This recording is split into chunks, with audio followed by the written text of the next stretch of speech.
വയനാട്ടിൽ വീണ്ടും കാട്ടാന മനുഷ്യജീവൻ രക്ഷിക്കുകയാണ്. മലപ്പുറം അതിർത്തിയിൽ പരപ്പൻപാറ കോളനിക്കടുത്ത് വനത്തിൽ തേനെടുക്കാൻ പോയ വനവാസി കുടുംബത്തിന് നേരെയാണ് കാട്ടാന ആക്രമണം ഉണ്ടായത്. ആക്രമണത്തിൽ പരപ്പൻപാറ കോളനിയിലെ മിനി കൊല്ലപ്പെട്ടിരിക്കുകയാണ്. ഗുരുതരമായി പരിക്കേറ്റ ഭർത്താവ് സുരേഷിനെ നിലമ്പൂർ ജില്ലാ ആശുപത്രിയിൽ എത്തിക്കുന്നു എന്നാണ് വിവരങ്ങൾ പുറത്തുവരുന്നത്. വയനാട്ടിൽ നിന്ന് ശ്രീജിത്തും ഒപ്പം നിലമ്പൂർ ജില്ലാ ആശുപത്രിയിൽ നിന്നും അർജുൻ PS ചേർന്നുണ്ട്. ആദ്യം ശ്രീജിത്തിലേക്കാണ് പോകുന്നത്. ശ്രീജിത്ത്, ഈ വയനാട്ടിലെ ജനങ്ങൾ ഒന്നടങ്കം ചോദിക്കുന്നത് ഈ മനുഷ്യജീവന് വിലയില്ലേ എന്നാണ്. കഴിഞ്ഞ ബുള്ളറ്റിനിലൊക്കെ നമ്മൾ പറഞ്ഞതുപോലെ തന്നെ ഈ വർഷം മാത്രം 2024 മാത്രം 4 മരണങ്ങൾ, ഈ മിനിയുടെ മരണവും കൂടെ ചേർത്ത് 4 മരണങ്ങളാണ് കാട്ടാനാക്രമണത്തിൽ ഉണ്ടായിരിക്കുന്നത്.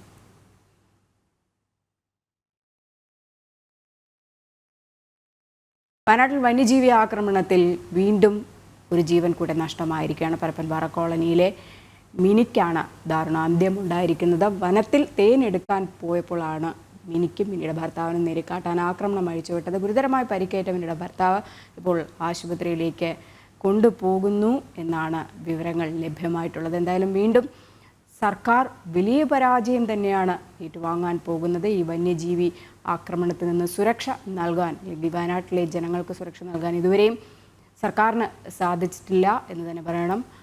ഈ യോഗങ്ങളും മറ്റ് നടപടികളൊക്കെ തന്നെ നടക്കുമ്പോഴും ഈ ശാശ്വതമായ ഒരു പരിഹാരം അവിടുത്തെ ജനങ്ങൾക്ക് ഇപ്പോഴും ലഭിക്കുന്നില്ല. അത് തന്നെയാണ് വീണ്ടും ഉണ്ടാകുന്ന ആക്രമണങ്ങളും മരണങ്ങളും ഒക്കെ തന്നെ സൂചിപ്പിക്കുന്നത്. എന്തായാലും ജില്ലാ ആശുപത്രിയിൽ നിന്ന് അർജുൻ PS, നിലമ്പൂർ ജില്ലാ ആശുപത്രിക്ക് മുന്നിൽ നിന്ന് അർജുൻ PS കൂടെ ലൈനിലുണ്ട് എന്ന് കരുതുന്നു. അർജുൻ, ഇപ്പോൾ ഒരു ജീവൻ കൂടെ നഷ്ടമായിരിക്കുകയാണ് വയനാട്ടിലെ വന്യജീവി ആക്രമണത്തിൽ. ഒരു കുടുംബത്തിലെ 2 പേർക്കാണ് പരിക്കേറ്റത്. അതിൽ ഒരാളാണ് മരിച്ചിരിക്കുന്നത്, മിനിയാണ് മരിച്ചിരിക്കുന്നത്. ഭർത്താവ് ഗുരുതരമായി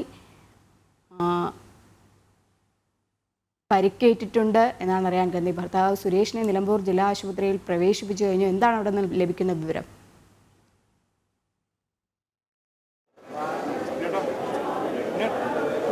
രജനി, സുരേഷിനെതിരെ തന്നെയും നിലമ്പൂരിലെ ജില്ലാ ആശുപത്രിയിലേക്ക് പ്രവേശിപ്പിച്ചിട്ടുണ്ട്. മിനിയാണ് മരണപ്പെട്ടത്. എന്നാൽ മിനിയുടെ ബോഡി ഇങ്ങോട്ട് എത്തിച്ചിട്ടില്ല, അതായത് വയനാട്ടിൽ നിന്ന് എടുത്തിട്ടില്ല എന്നുള്ളതാണ് നമുക്ക് മനസ്സിലാക്കാൻ കഴിയുന്നത്. കഴിഞ്ഞ ദിവസമാണ് ഇത്തരത്തിൽ ഒരു സംഭവം നടന്നതെന്നാണ് അവരുടെ ബന്ധുക്കൾ പറയുന്നത്. അതായത് കഴിഞ്ഞ ദിവസം തേനെടുക്കാൻ പോകുന്നു. ആ തേനെടുത്ത് പോയതിനു ശേഷം ഇവർ തിരിച്ച് വന്നിട്ടില്ല. ആ ഒരു സാഹചര്യത്തിലാണ് പിന്നീട് ഇവർ തെരഞ്ഞു പോകുന്നത്. പിറ്റേ ദിവസം തേനെടുക്കാൻ പോയവർ തന്നെയാണ് പിന്നീട് ഇവരെ ഇവിടെ അപകടത്തിൽപ്പെട്ട് കിടക്കുന്നത് കണ്ടത്. അതിനുശേഷമാണ് അവരെ അവിടെ നിന്നും തിരിച്ചെത്തി ഇവരോട് ഈ കാര്യങ്ങൾ പറയുന്നത്. അതായത് ഇത്തരത്തിൽ ഇങ്ങനെ പരിക്കേറ്റിട്ടുണ്ട്, ഒരാൾ മരണപ്പെട്ടു എന്നുള്ള തരത്തിലുള്ള കാര്യങ്ങൾ പറയുന്നത്. എന്നാൽ ആ സ്ത്രീയുടെ ബോഡി പിന്നീട് ഈ വനത്തിൽ നിന്നും താഴേക്ക് എത്തിക്കുവാൻ വലിയ രീതിയിലുള്ള ഒരു വിഷമതകൾ അനുഭവിക്കേണ്ടി വന്നു. അത്തരത്തിൽ റേഞ്ച് ഓഫീസർ എത്തിയതിനു ശേഷം മാത്രമാണ് അവിടെ നിന്നും ബോഡി ഇങ്ങോട്ട് എത്തിക്കുക, അതായത് നിലമ്പൂരേക്കോ അല്ലെങ്കിൽ മഞ്ചേരിയിലേക്കോ എത്തിക്കുക. അത്തരത്തിൽ വലിയ രീതിയിലുള്ള ഒരു പ്രതിസന്ധി ആ ഒരു സമയത്തുണ്ടായിരുന്നു. എന്തിനാൽ തന്നെയും ഇപ്പോൾ ആ ബോഡി, അതായത് ബോഡി അവിടെ തന്നെയാണ് ഉള്ളതെന്നാണ് നമുക്ക് മനസ്സിലാക്കാൻ കഴിയുന്നത്. എന്നാൽ സുരേഷിന്റെ പരിക്ക് അല്പം ഗുരുതരമാണെന്നാണ് ബന്ധുക്കളൊക്കെ പറയുന്നത്. അത്തരത്തിൽ വലിയ രീതിയിലുള്ള ഒരു പരിക്കേറ്റിട്ടുണ്ടെന്നും അദ്ദേഹം പറയുന്നു. അവരുടെ ബന്ധുക്കൾ നമ്മളോടൊപ്പം ചേർന്ന് എന്തായിരുന്നു ഏട്ടാ, എങ്ങനെയാണ് അത് നമ്മൾ സംഭവിച്ച കാര്യങ്ങൾ നമ്മൾ അറിയില്ല. ആനല്ലേ അവിടെ ഇറങ്ങി അത് ചെയ്തിക്കണത്, നമ്മളാരും അല്ലല്ലോ. നമ്മൾ ഇത് സംഗതികൾ അറിയില്ല. ഞങ്ങൾക്ക് രാവിലെയാണ് അത് അറിവ് കിട്ടുന്നത്. നമ്മളാ കുമ്പളപ്പാറ കോളനിക്ക് നമ്മളെ ഇരുത്തൊട്ടി കോളനിയുള്ള നമ്മളെ നിഖിൽ പ്രമോട്ടറാണ് ഞമ്മക്ക് അറിയിച്ചത്. ഞങ്ങൾ കാട്ടിൽ പോയിക്കൊണ്ടിരുന്ന സമയത്ത് അവർ ഞങ്ങൾക്ക് വിളിച്ചു പറഞ്ഞായിരുന്നു. ഇന്നലെയാണ് അത് സംഭവം അവിടെ ഉണ്ടായതെന്നാ പറഞ്ഞ്. അത് അവിടുത്തെ ആൾക്കാർ ഞങ്ങൾക്ക് ഇവിടേക്ക് ഇങ്ങോട്ട് അറിവ് തന്നു. അങ്ങനെ ഞങ്ങൾ അറിഞ്ഞത്, അല്ലെങ്കിൽ അറിയില്ല. അത് ആർക്കും പറ്റിയിട്ടുണ്ട്, നെഞ്ച് പറ്റിക്കണമെന്നാണ് ചുരുച്ച് പറഞ്ഞത് നിങ്ങളവർക്ക്.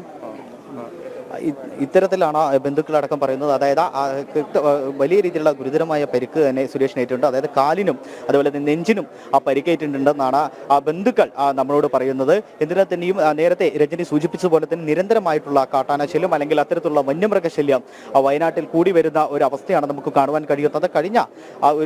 കഴിഞ്ഞ ഒരു മാസങ്ങൾക്ക് മുൻപാണ് ഒരു ആന മറ്റൊരു ആന ഇങ്ങനെ ഒരാളെ ചവിട്ടിക്കൊല്ലുന്ന ഒരു സാഹചര്യം ഉണ്ടായത്. മാത്രമല്ല അതിനു മുമ്പ് കടുവ ഇറങ്ങുന്നു, അത്തരത്തിൽ ഒരാളുടെ ജീവൻ നഷ്ടപ്പെടുന്നു. അതിനു മുൻപ് പുതുശ്ശേരി എന്ന് പറയുന്ന സ്ഥലത്ത് ഒരു വർഷത്തിന് മുൻപ് ഇത്തരത്തിൽ കടുവ ഇറങ്ങുന്നു, ഒരു മനുഷ്യജീവൻ പൊലിയുന്നു. അത്തരത്തിലുള്ള വലിയ രീതിയിലുള്ള ഒരു ബുദ്ധിമുട്ടുകൾ നേരിടുന്ന ഒരു അവസ്ഥയിലേക്കാണ് ഇപ്പോൾ വയനാട്ടിലെ ജനങ്ങൾ നീങ്ങുന്നത്. നേരത്തെ തന്നെ ആവശ്യപ്പെട്ടതാണ്, അതായത് ഇതിനൊരു ശാശ്വത പരിഹാരം, ഇത്തരത്തിൽ ഒരു ശാശ്വത പരിഹാരം, ഈ ഇങ്ങനെ വന്യജീവികൾ ഇറങ്ങുന്നതിന് ഒരു പരിഹാരം വേണമെന്നുള്ളത് നേരത്തെ തന്നെ മുറവിളി കൂട്ടുന്ന ഒന്നാണ്. എന്നാൽ അതൊന്നും കണ്ടില്ലെന്ന് നടിക്കുന്ന രീതിയിലാണ് ആ സർക്കാരിന്റെ പരാമർശം. കഴിഞ്ഞ തവണ ഈ മരിച്ച വീട്ടിലേക്കൊന്നും തന്നെ വനം മന്ത്രിയോ ആരും ആദ്യം തന്നെ എത്തിയിരുന്നില്ല എന്നുള്ള ഒരു ആക്ഷേപം ഉണ്ടായിരുന്നു. അത്തരത്തിൽ വയനാടൻ ജനതയെ ഒരു അവഗണിക്കുന്ന രീതിയിലുള്ള ഒരു പ്രവർത്തനമാണ് സർക്കാരിൻ്റെ എന്നുള്ളത് നേരത്തെ തന്നെ ഇവിടെയുള്ള ഒരു ആക്ഷേപമുണ്ടായിരുന്നു. എന്തിനാ തന്നെ ഇതിന് ശാശ്വതമായിട്ടുള്ള ഒരു പരിഹാരമാണ് ആവശ്യം. അതായത് ഫെൻസിംഗ് രീതി, കൃത്യമായിട്ടുള്ള ഒരു റെയിൽ ഫെൻസിംഗ് രീതി ആവശ്യമുണ്ട്. അത്തരത്തിലുള്ള ഫെൻസിംഗ് രീതിയാണ് ആവശ്യം എന്നുള്ളതാണ് ഇവിടെയുള്ള നാട്ടുകാരടക്കം പറയുന്നത്. അതുപോലെ തന്നെ കടുവ, അതുപോലെ മറ്റുള്ള വന്യമൃഗങ്ങളൊന്നും പുറത്തേക്ക് ഇറങ്ങാതിരിക്കുക. മാത്രമല്ല ഇവരെ സംബന്ധിച്ചിടത്തോളം, ഈ വനവാസികളെ സംബന്ധിച്ചിടത്തോളം, ഇവർ കാട്ടിലേക്ക് പോയാണ് തേനെടുക്കുക. ആ തേനെടുക്കുന്ന സമയത്തും അല്ലെങ്കിൽ അത്തരത്തിലുള്ള വനവിഭവങ്ങൾ ശേഖരിക്കുന്ന സമയത്ത് അവർക്ക് വേണ്ട സെക്യൂരിറ്റി, അവർക്ക് വേണ്ട സുരക്ഷ ഒരുക്കുവാൻ നേരത്തെ തന്നെ ശ്രദ്ധിക്കേണ്ടിയിരിക്കുന്നു. അത്തരത്തിലുള്ള ശ്രദ്ധ വനപാലകർക്ക് വേണമെന്നുള്ളതും ഇവർ ആവശ്യപ്പെടുന്നു. രജനി പങ്കുവച്ചത് നിലമ്പൂർ ജില്ലാ ആശുപത്രിക്ക് വേണ്ടി നിന്നും വയനാട്ടിൽ നിന്ന് ശ്രീത്ത് കൂടെ ചേരുന്നുണ്ട്. ശ്രീത്ത്, തുടർച്ചയായ വന്യജീവി ആക്രമണങ്ങളാണ് ഉണ്ടാകുന്നത്, ജീവനുകൾ പൊലിയുകയും ചെയ്യുന്നു. സംസ്ഥാന സർക്കാരിൻ്റെ കൃത്യവിലോപം വീണ്ടും ഉണ്ടാവുക തന്നെയല്ലേ ചെയ്യുന്നത്? അല്ലെങ്കിൽ വയനാട്ടിലെ ജനങ്ങളെ മറന്നിരിക്കുക തന്നെയല്ലേ സംസ്ഥാന സർക്കാർ വനം വകുപ്പും? ഇത്തരത്തിൽ ഈ വയനാടിന്റെ വിവിധ ഭാഗങ്ങളിൽ ഇത്തരത്തിൽ വന്യജീവി ആക്രമണത്തിൽ കൊല്ലപ്പെട്ടിരിക്കുന്നത്. ഈ വർഷം തന്നെ, ഈ 3 മാസത്തിനിടെ തന്നെ ഇത് 4ാമത്തെ മരണമാണ് സംഭവിച്ചിരിക്കുന്നത്. വീട്ടിന് മുന്നിൽ വരെ എത്തി അജീഷിനെ കാട്ടാന കൊല്ലപ്പെടുത്തുന്ന സാഹചര്യം ഉണ്ടായിരുന്നു. അത്തരത്തിൽ തന്നെ ഇന്നലെ പുതിയ വിവരമനുസരിച്ച് ഈ വയനാട്ടിൽ നിന്നും ഈ സ്വന്തം മക്കളെ വിളിച്ച് വീട്ടിലേക്ക് പോകുമ്പോഴായിരുന്നു ഇത്തരത്തിൽ ഈ കുടുംബത്തെ കാട്ടാന ആക്രമിച്ചിരിക്കുന്നത്. 2 കുട്ടികളും ഈ മാതാപിതാക്കളോടൊപ്പം ഉണ്ടായിരുന്നു. അതിനുശേഷമായിരുന്നു ഈ കാട്ടാന ഇവരെ ആക്രമിക്കുന്നത്. ആ സമയം തന്നെ ഈ കുട്ടികൾ എന്തായാലും ഓടി രക്ഷപ്പെട്ടിട്ടുണ്ട്. എന്നാൽ സുരേഷിനെയും ഈ ഭാര്യ മിനിയെയുമാണ് കാട്ടാന ആക്രമിച്ചിരിക്കുന്നത്. ഈ കാട്ടാനയുടെ ആക്രമണത്തിലാണ് മിനി കൊല്ലപ്പെടുകയും സുരേഷിന്റെ കാലിനാണ് ഇത്തരത്തിൽ ഒരു വ്യക്തത വരുത്തുന്നതിന് വേണ്ടിയിട്ടാണ് ചോദിക്കുന്നത്. നേരത്തെ പറഞ്ഞിട്ടുണ്ടായിരുന്നു ഈ തേൻ എടുക്കാൻ പോയപ്പോഴാണ് ഇത്രയും ഒരു ആക്രമണം ഉണ്ടായത്. ഇപ്പോൾ ശ്രീത്ത് പറയുന്നുണ്ട് 2 കുട്ടികളുമായിട്ട് അവർ പോകുന്ന വഴിയിൽ, അതായത് ഇപ്പോൾ ഈ ജനവാസ മേഖലയിൽ തന്നെയാണ് ഇത്തരത്തിലൊരു ആക്രമണം ഉണ്ടായതും ജീവൻ നഷ്ടമായതും എന്നാണോ പറഞ്ഞു വെക്കുന്നത്?